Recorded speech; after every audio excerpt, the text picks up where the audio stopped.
I was a student at a university in Austin on Congress Avenue. One evening, I stayed late to study for an exam. The campus was empty and very quiet. As I walked through the old building, I heard strange noises. It sounded like footsteps, but I knew no one else was there.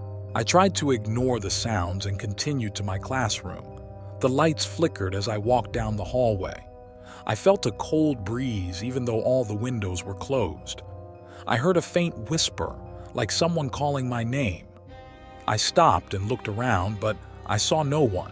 I finally reached my classroom and sat down to study. The room was dark except for my desk lamp. Suddenly, the door creaked open by itself. I felt a chill run down my spine.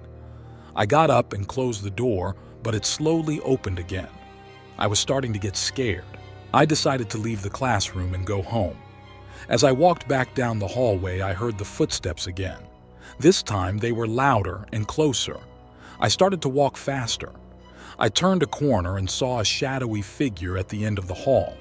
It looked like a person, but it was hard to see clearly. I wanted to run, but my legs felt heavy.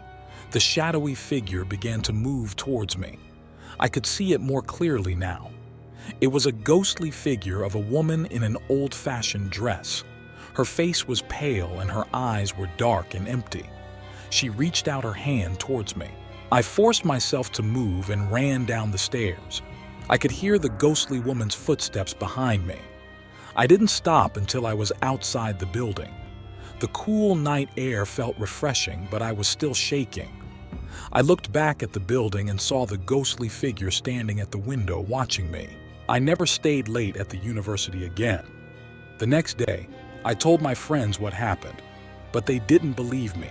They said the old building was just creepy and my imagination was playing tricks on me. But I knew what I saw. I learned later that the building was said to be haunted by a woman who had died there many years ago. Every time I pass by that building, I remember the ghostly woman and her empty eyes. I wonder why she haunts the university and what she is looking for. I hope she finds peace someday, but I am still too scared to go back inside at night.